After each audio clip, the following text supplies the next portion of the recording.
Now, you stated that the 2019 presidential election is a messy affair. Let's start with that. It's only January, or it's already January. What do you make of it so far?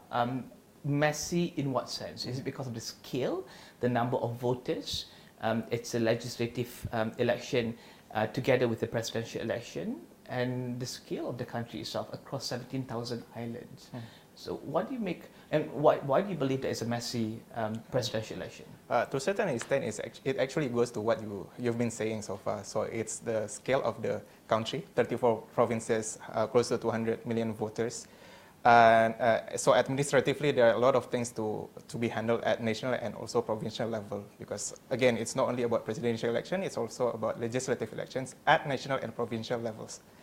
But if we go back to the macro picture, right? So this dynamics of presidential election has been starting since as early as 2016, when people were arguing that, oh, perhaps the outcome of the Jakarta gubernatorial election could somehow affect the outcome of the presidential election in 2019.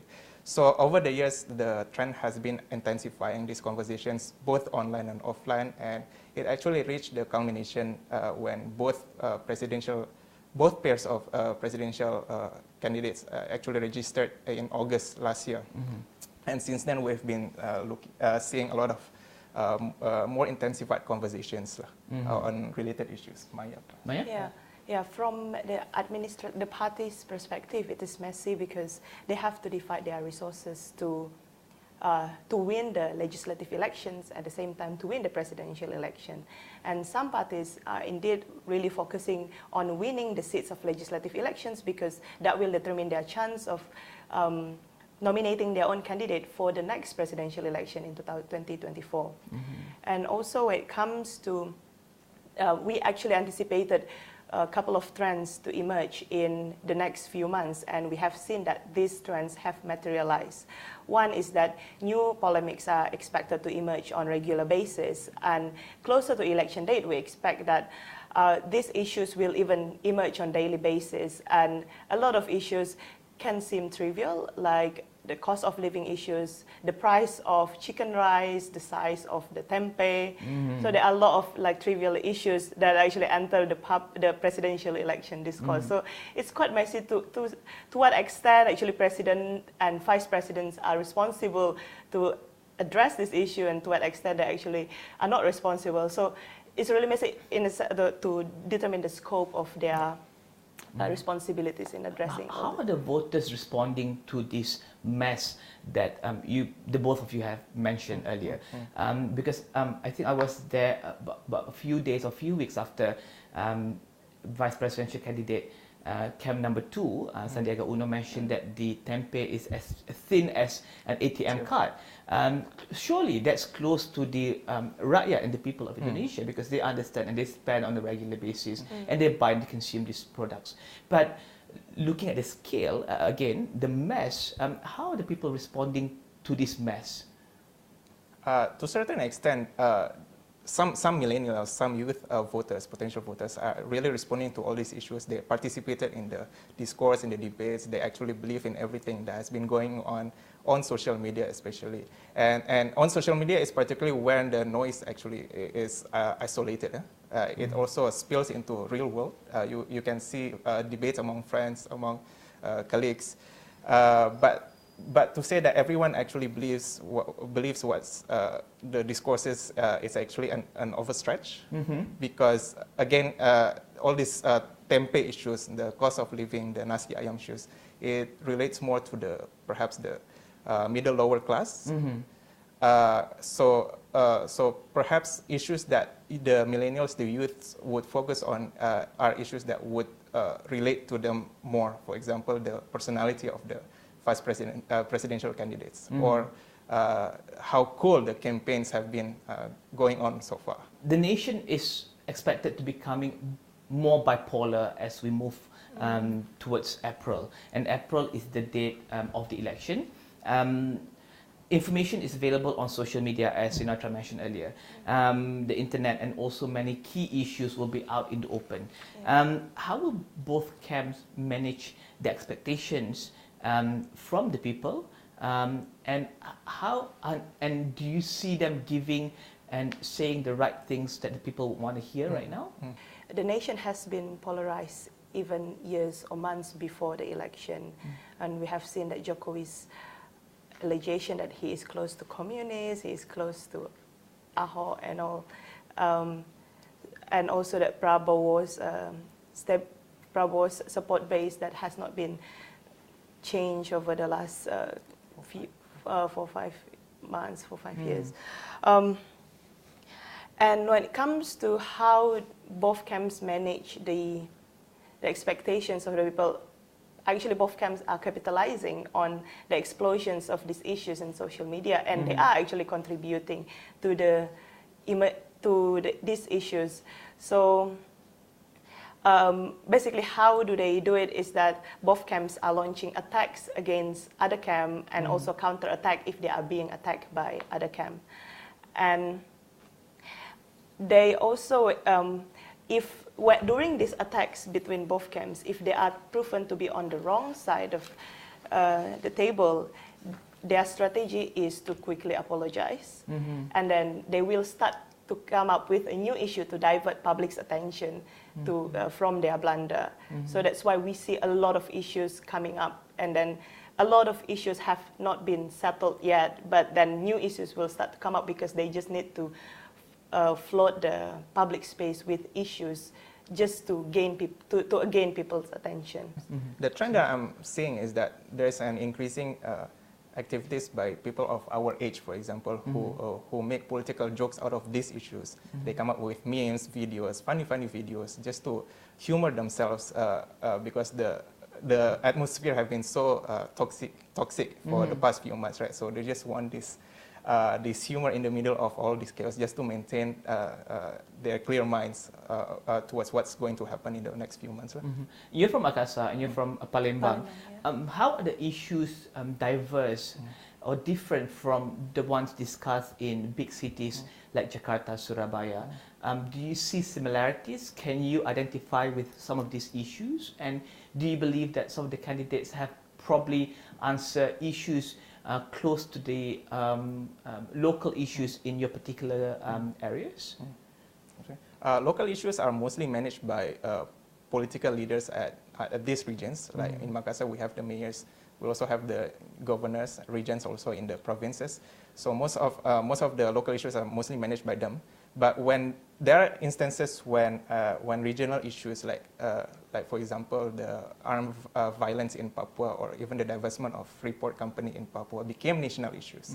Another examples of that is the natural disasters in the past few months in places like Palu, in Banten, for example. These are actually regional issues, but requires national strategy, national attention to mitigate together, basically. Yeah, basically the economic issues like cost of living, the strength of rupiah, national debt, are more or less the same like across the regions in Indonesia because they are national and they are close to the public's hearts as well. So yeah, to some extent the issues are similar, but then there are very specific regional issues in particular location which will be handled by the legislative candidates of that particular location, which will differ from one region to the other.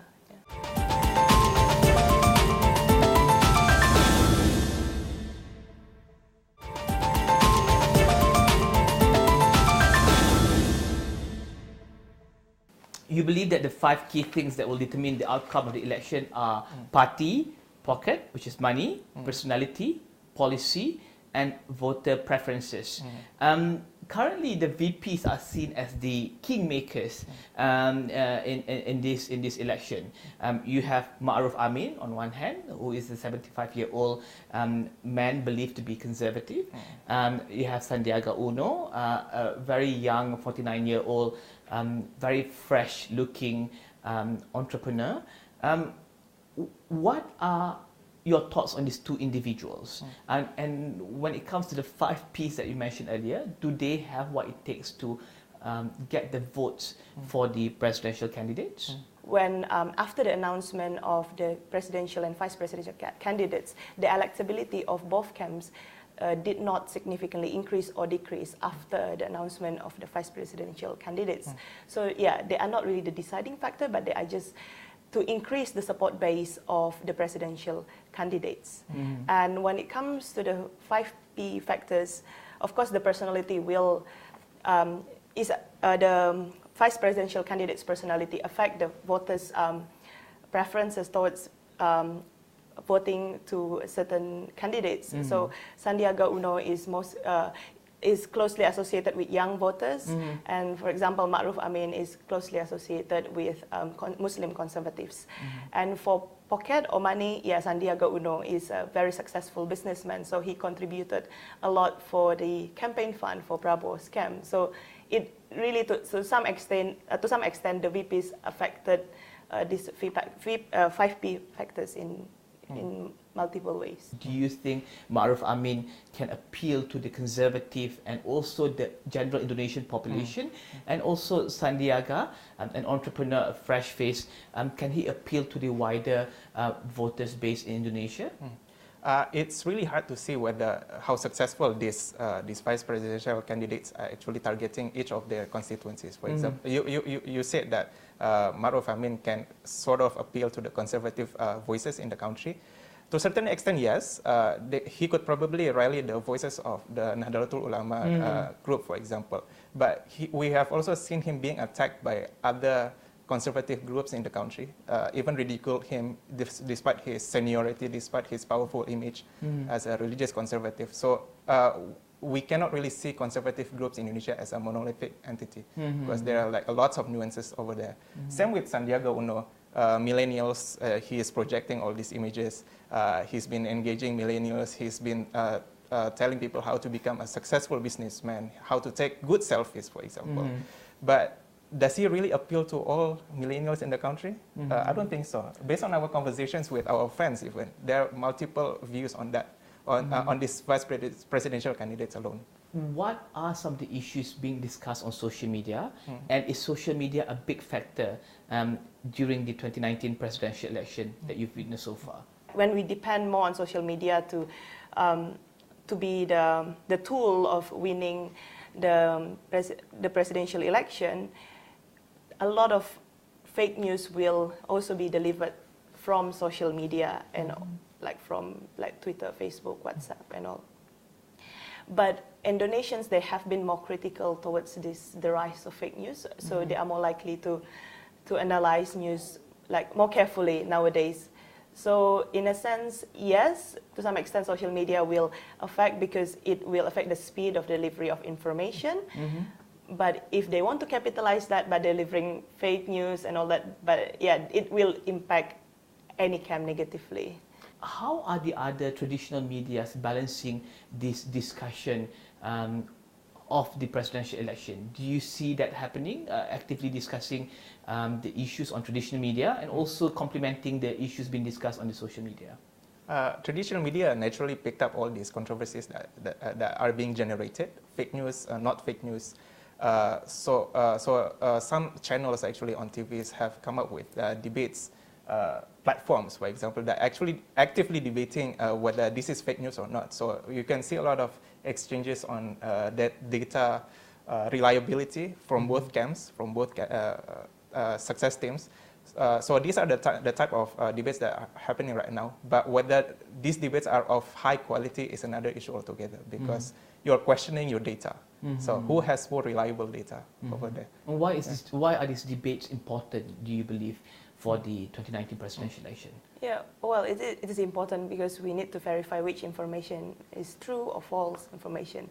But then it's, to a certain extent, it's not really important because people's attention span is not as long. Like, it requires more time to verify the data, to analyze the data. But then by the time they analyze the data and they come up with a statement, people have already lost interest in this issue, and then because new issues would have come up before they verify the data. So any camp who would like to spread this fake news, they don't care whether it's fake or not. They just want it to be in the public space to grab people's attention 1 day, 2 days at most, and that's it.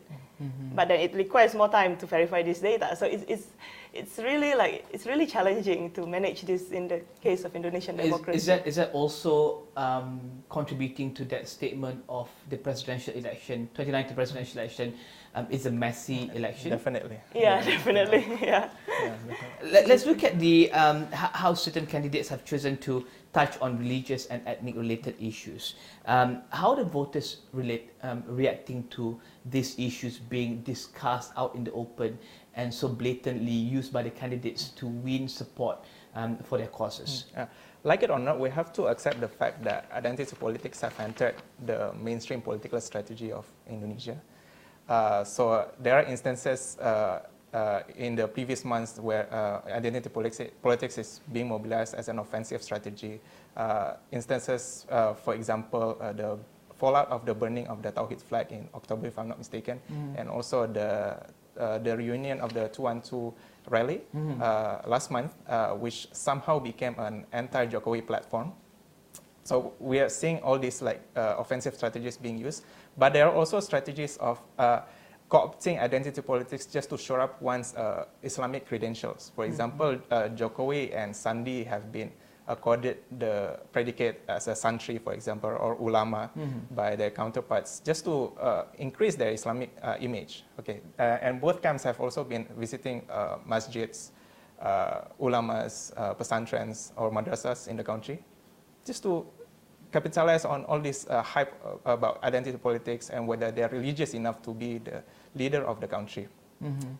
And the latest issues that we've heard relating to the identity politics was the controversy surrounding the ability of both presidential candidates to recite Al-Quran. And recently was also the Christmas greetings. Maruf Amin actually said that it's okay to issue a Christmas greeting to Christians, and so did Prabowo. But this actually generated different reactions from different parts of the society. So all in all, depending on who you ask again, there are people who respond positively to this issue of identity politics because they see this positively as a sign of an emergence of Islam in the country, for one. But there are also quarters of the society who see this as a decline in the country because we sort of have passed that democratic point, right? So we should have become more liberalized, whatever that means by now. But then again, we see, but then according to them, becoming more religious, becoming more conservative doesn't necessarily make you more liberal. So there are that disappointment to certain segments of the society.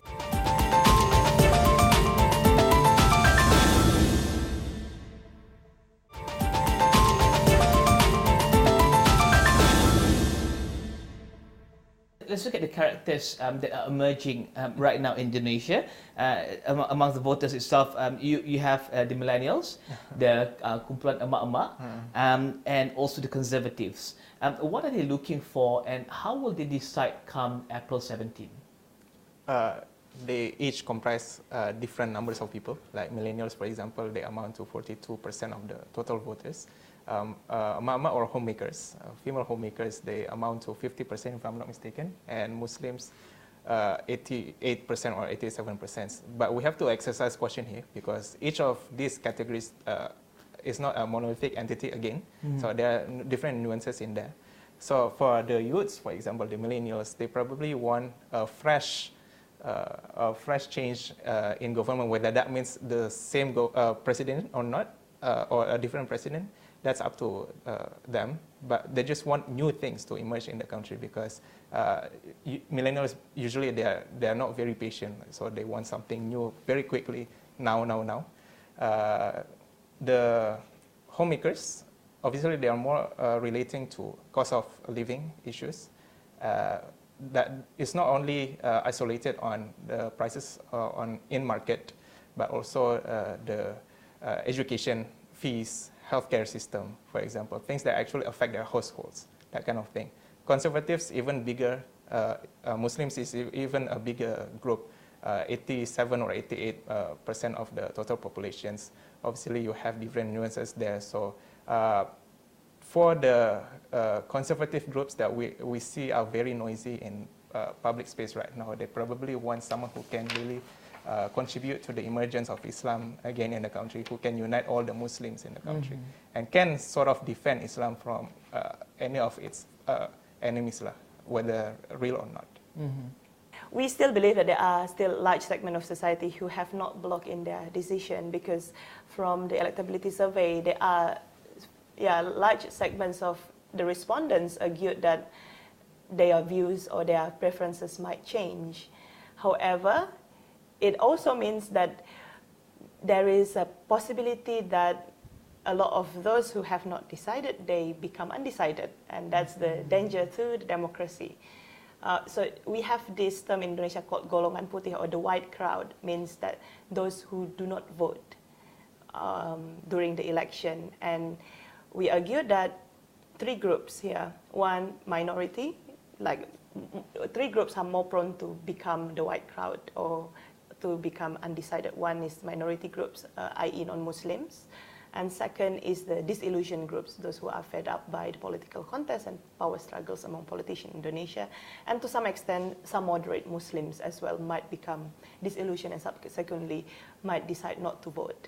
And there have been concerns, actually, voter turnout and campaign participations have declined over the years in the presidential election in Indonesian democracy history. Will we see that happening in April, from the look of it right now? There are some concerns, they have, after the announcement of vice presidential candidates, there are analysts and experts who argued that, this group might increase. So that's why we need to address that. How big is this election when it comes to determining the future of Indonesia? Indonesia after 2019, Indonesia as the superpower in ASEAN, Indonesia as the big economic engine in ASEAN with its abundance of young people, ideas and technology and hope. How big do you believe this election is, and how do you want to see it when it comes to April? Well, how big? Of course, it's very big. We have prepared it, like Indonesia has prepared for so long, for 1 year. It's very, I think it is very big, and it will be definitely a deciding factor. Maybe less interesting than the future election. 2024, I believe, will be more interesting than 2019. That's what I believe, personally. Because whoever wins the 2019 elections, the process towards that will pretty much be a mirror of what happened in 2014, despite the level of intensity differs there. But again, as Maya said, by 2024, we'll probably see more new faces, like the people like Ridwan Kamil, the Bandung governor, for example. The daughter of Megawati, Puan Maharani, has also been rumored to be gearing towards that position too. And the next generation of Indonesian leaders will probably occupy that seats of potential candidates in the future. But with regards with whether how big Indonesia this upcoming election is, I think depending on how Indonesians as a whole respond to this whole issue of whether we can converge being a democratic country and also being a religious country, the success of the Indonesian as a whole to sort of make this, marry these two together and then can navigate towards the future without so much sense as conflict between these two forces, it would determine whether Islam and democracy can truly success in this part of the world, at least, apart from being the economic giant and everything. Also. Is it mutually exclusive, Islam and democracy, do you believe? Depending on who you ask. We Indonesians, our real life experiences, we're just trying to navigate between these two. It doesn't necessarily conflict. I can be a Democrat while being a religious Muslim at the same time too. But it differs. Again, I have other friends who do not necessarily believe in democracy, but they truly believe in Islam. They're very devout. But there are also those who doesn't practice Islam but truly believe in democracy. Depends on who you ask. There are people who agree that both can merge together. There are people who think they're exclusive. But then again, as a country as a whole, can they really merge these two together? And or should the Muslims in the country think Islam is superior to democratic principles? Thank you very much. Thank you very much. Terima Thank kasih. you.